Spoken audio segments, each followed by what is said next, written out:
बिस्मिल्लाहिर्रहमानिर्रहीम।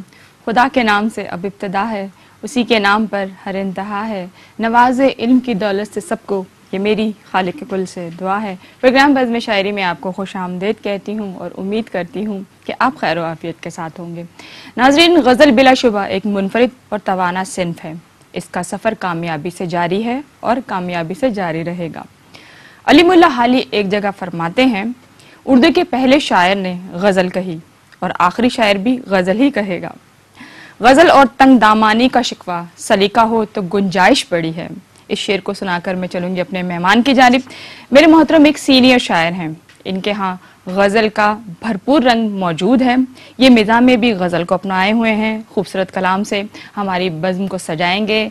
बहुत ही सीनियर शायर को मैं अपनी बज़्म शायरी में खुश आमदीद कहूँगी। मोहतरम शफीक बरनी साहब, अस्सलाम वालेकुम। वालेकुम। कैसा मिजाज है? जी अल्हम्दुलिल्लाह, अल्लाह का। इब्तिदा करते हैं हम हमेशा प्रोग्राम में अल्लाह ताला के बाबरकत नाम से। मेरे शेख मोहतरम हज़रत मौलाना मोहम्मद अहमद साहब नव्वरल्लाहु मरक़दहू, मैं उनकी एक हम्द की कुछ शेर इस प्रोग्राम में सुनाना चाहता हूँ। ये मेरे लिए सादत की बात होगी और मैं समझता हूँ हमारे लिए भी सादत की बात होगी। ये हम समाअत फरमाएं जी कि हम्द तेरी ए खुदाए लम यज़ल, हम्द तेरी ए खुदाए लम यज़ल, है ये अपनी जिंदगी का माहसल। सुभान अल्लाह। तू ही खालिक है, तू ही खल्लाक है और तू ही रब्बे अनफसो आफाक है। तेरी कुदरत की नहीं कुछ इंतहा, शुक्र तेरा क्या किसी से हो अदा। सुभान अल्लाह। या अलीमो या समीओ या बसीर, तू ही कादिर और है तू ही खबीर। वाह। नाम तेरा दिल की है मेरे दवा, जिक्र तेरा रूह की मेरी ग़िज़ा। ये ज़मीनो आसमां शम्सो कमर, देते हैं सब ज़ात की तेरी खबर। और शान तेरी कौन समझेगा भला, इब्तदा तू ही है तू ही इंतहा। वाह, सुभान अल्लाह, सुभान अल्लाह। चलेंगे अब नात की जानिब। ये मेरी नात है, जी। एक प्रोग्राम में और पढ़ चुका हूँ, मैं फिर पेश कर रहा हूँ खैर व बरकत के लिए। बिल्कुल। अर्ज किया है कि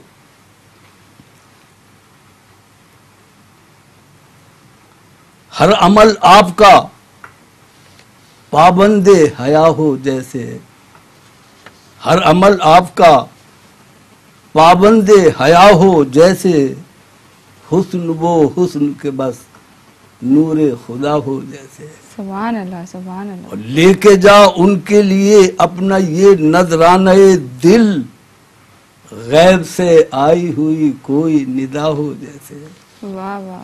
उनके जामे का तकाबुल नहीं पैराहन गुल, मुश्क भी उनके पसीने से बना हो जैसे। सुभान अल्लाह। उनके जामे का तकाबुल नहीं पैराहन गुल, मुश्क भी उनके पसीने से बना हो जैसे।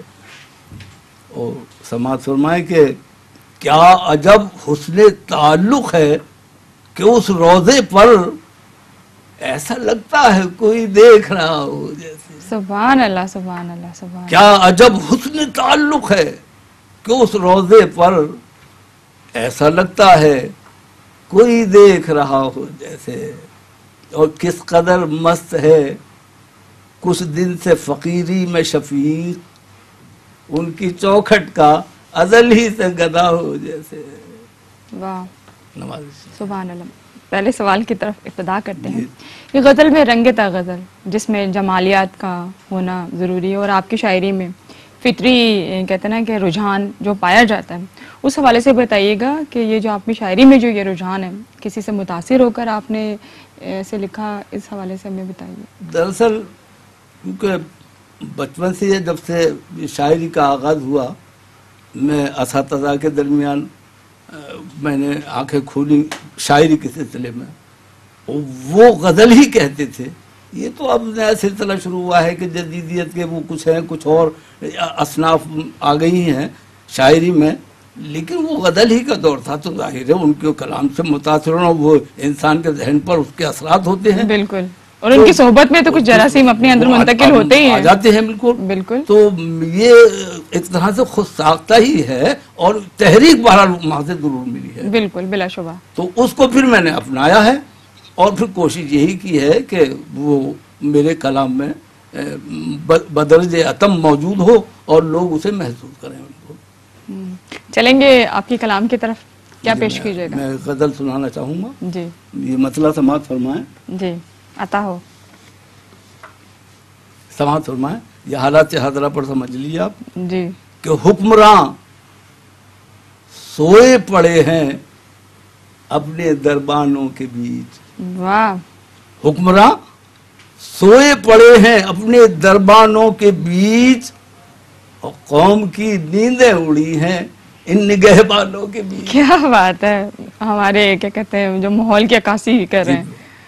شاید متاثر تو ہوتا ہے نا. جی بالکل. وہی سب کچھ کہتا ہے اور وہ سینسٹیو ہوتا ہے, وہ اس چیز کو لکھتا ہے جو ہمارے معاشرے میں ہو رہا ہوتا ہے. حکمراں سوئے پڑے ہیں اپنے دربانوں کے بیچ قوم کی نیندیں اڑی ہیں ان نگہبانوں کے بیچ. سبحان اور اللہ. شعر سماعت فرمائیں جی. کہ میں نے سوچا بھی نہ تھا پتھر کا دور آ جائے گا.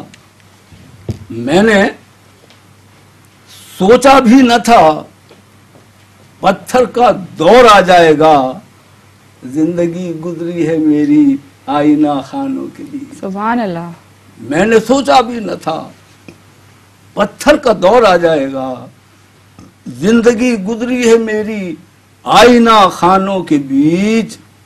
اور صبح تک شعر سماعت فرمائیں کہ صبح تک تو ڈھیر لگ جائے گا بزم ناز میں. صبح تک تو ڈھیر لگ جائے گا. ڈھیر لگ جائے گا بزم ناز میں. شمع لا کر کس نے رکھ دی اتنے پروانوں کے بیچ. سبحان اللہ. کیا کہنے. بہت اچھے بہت اچھے. صبح تک تو ڈھیر لگ جائے گا بزم ناز میں. شمع لا کر کس نے رکھ دی اتنے پروانوں کے بیچ.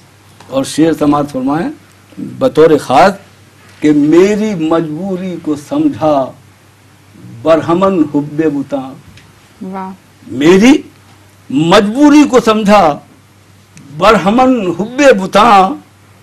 سجدہ گاہ عشق بھی ہے ان صنم خانوں کے بیچ. واہ واہ واہ. کیا کہنے. بہت اچھے. سجدہ گاہ عشق بھی ہے ان صنم خانوں کی. میری مجبوری کو سمجھا برہمن حب بتاں.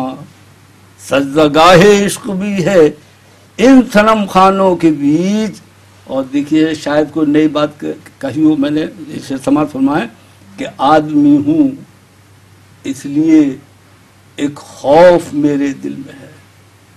آدمی ہوں اس لیے ایک خوف میرے دل میں ہے اور ڈر رہا ہوں جب سے آیا ہوں میں انسانوں کے. کیا بات ہے. مقرر. بہت خوب. بہت آدمی ہوں اس لیے ایک خوف میرے دل میں ہے ڈر رہا ہوں جب سے آیا ہوں میں انسانوں کے بیچ. واہ واہ. کیا آدمی کہنے. ہوں اس لیے ایک خوف میرے دل میں ہے ڈر رہا ہوں جب سے آیا ہوں میں انسانوں کے بیچ.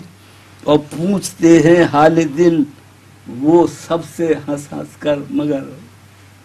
پوچھتے ہیں حال دل وہ سب سے ہنس ہنس کر مگر ایک میں نا آشنا ہوں ان کے مہمانوں کے بیچ. بہت اچھے. بہت خوب. اچھا خیال ہے. بہت بہت اچھا. ایک میں نا آشنا ہوں حال دل. پوچھتے ہیں حال دل وہ سب سے ہنس ہنس کر مگر ایک میں نا آشنا ہوں ان کے مہمانوں کے بیچ. اور شعر سماعت فرمائے کہ ڈھونڈتا رہتا ہوں تنہائی میں خود کو آج کل. واہ. ڈھونڈتا رہتا ہوں تنہائی میں خود کو آج کل. زندگی گم ہو گئی ہے چند نادانوں کے بیچ. کیا کہنے. بہت اچھے. بہت اچھے. ڈھونڈتا رہتا ہوں تنہائی میں خود کو آج کل. زندگی گم ہو گئی ہے چند نادانوں کے بیچ. اور یہ مقطع سماعت فرمائیں کہ دھجیاں اڑنے لگیں جیب و گریباں کی شفیق. دھجیاں اڑنے لگیں جیب و گریباں کی شفیق. आ गया है एक फरदाना भी दीवानों के बीच। क्या कहने, बहुत अच्छा। धज्जियां उड़ने लगी, जेबो गरेबा की शफी, आ गया है एक फरदाना भी दीवानों के बीच, वाह। हुक्मरान सोए पड़े हैं अपने दरबानों के बीच, और कौम की नींदें उड़ी हैं इन निगहबानों की बीच। वाह वाह, खूबसूरत कलाम मौशे की हमारे अक्कासी करें। कहते हैं शायर की अगर कलाम अच्छा है तो तर्ज अदायगी भी इतना ही अच्छा हो तो लुत्फ जो है वो दुबारा हो जाता है। माशाल्लाह, खूबसूरत अदायगी आपकी। पहले सवाल आपसे कर चुकी, फिर इसके बाद हम आपसे गज़ल की फरमाइश करेंगे।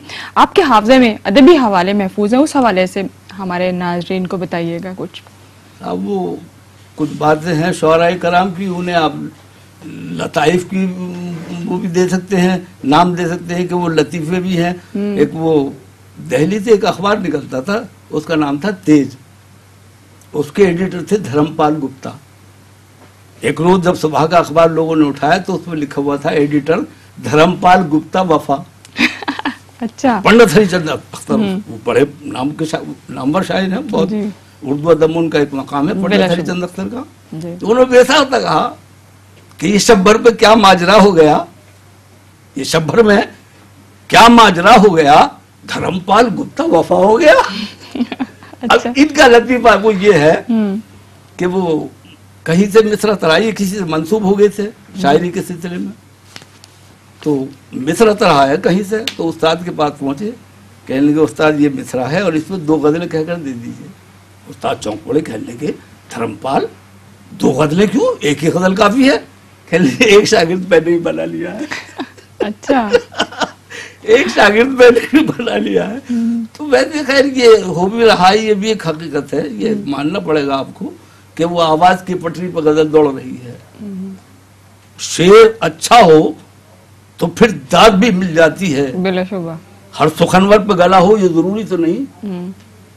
तो ये तमाम बातें बहरहाल अब हमारी उर्दू शायरी में या ये कि इस वक्त जो एक रुझान चल रहा है तो उसमें शेरियत कितनी होती है उन अशार में, लेकिन वो आवाज़ के आगे और फिर अब तमाम सब कुछ बदल ही गया। वो दादो तहसीन का ज़माना गुजर गया, कोई दाद नहीं देता बल्कि तालियां पिटी जाती हैं। हमारे दौर में तो ये होता था कि अगर ताली पिट गई तो वो शायर को समझते थे कि ये हूट हो गया और दूसरे लोग देखे भाई वो तो तालियां पिट गई, लेकिन आज ये दादो तहसीन की अलामत समझी जाती है। बिल्कुल, तो बाकायदा तालियां बजाई जाती हैं और बजाई जाती हैं। मैं तो बल्कि एक मशवरा देना चाहूंगा आपके प्रोग्राम के हवाले से कि कराची में इतने कीमती मुशायरे होते हैं जिन पर लाखों, उन्हें मधु करें बाकायदा, जिस तरह शायर को मधु किया जाता है। बिल्कुल, ये अच्छा है आपने मशवरा दिया। मधु करें, उनको ज़्यादा राह दें और उनकी तवादो करें और उन्हें स्टेज के सामने जो फर्शी नशिस्त होती है वहां बिठाएं और कुछ अतराफ में इर्द गिर्द भी कुछ चंद स्टेज पर बैठे, कुछ इधर बैठे, कुछ उधर बैठे। वो एक मुशायरे का अहवाल ये है कि वो एक उस्ताद थे, उस्ताद तो वो लायानी शेर कहते थे, मगर अदबी हल्कों में उन्हें उस्ताद का मकाम दे दिया गया था। अब उन उस्ताद को बुलाया जरूर ज्यादा था मुशायरे में। अच्छा। तो वो जब वो अनाउंसर ये देखते कि मुशायरा बिल्कुल नाकाम हो रहा है तो वो उन उस्ताद को आवाज दे लेते थे। उनके शागिर्द बहुत थे जो वैसे ही एक हंसी मजाक के तौर पर, और वो ये हरकत करते थे कि मुशायरा गाह को अपने नरगे में ले लेते थे। 2 वहां बैठ गए, 2 वहां बैठ गए, 1 वहां बैठ गया। तो जब उस्ताद आते थे तो उनके शागिर्द बस तन हो जाते चौकन्ने के भाई अब उस्ताद आ गए हैं। अब वो उस्ताद आ गए, उन्होंने मिसरा पढ़ा, कहने लगे नाक में, और वो शागिर्दों ने बस उनका नाक में कहना था कि शागिर्दों के उस्ताद क्या बात कही आपने नाक में, ये तो आप ही का हक है जो आप कह रहे हैं नाक में। तो फिर पढ़े आप, नाक में क्या कहने उस्ताद आपने, और लोग समझ रहे चारों तरफ से जो अब लोग चौकन्ने हो रहे हैं कि भाई चक्कर क्या, नाक में मुर्गी का पर, बस ये कहना था तो मजमा चीख पड़ा, मुशायरे में जान पड़ गई कि नाक में मुर्गी का पर, आधा इधर आधा उधर, पूरा मजमा उठ गया। उसके बाद फिर अनाउंसर के लिए आसानी पैदा हो गई, फिर वो बाकी शोरा के लिए भी बहरहाल आसानियां पैदा हो गई। तो ये है दरअसल के मुंतज़िम। अच्छा, आपने ये मशवरा दिया सामईन अगर अच्छे हों, क्योंकि मुशायरे में जैसे शोरा इकराम का इंतखाब होता है, इतना सामईन का भी इंतखाब अच्छे हों, पढ़े लिखे लोगों को बुलाया जाए जो ज़ौक़ रखते हैं। मैं कहना ये चाह रहा हूँ कि मुशायरा तो अवाम उन्नास के लिए हो जी, चाहे उसमें कोई भी आए, میں کہتا ہوں کہ فٹ پاتھ والا بھی ہے، جھلی والا بھی ہے، رکشے والا بھی ہے، سب، لیکن اسٹیج کے سامنے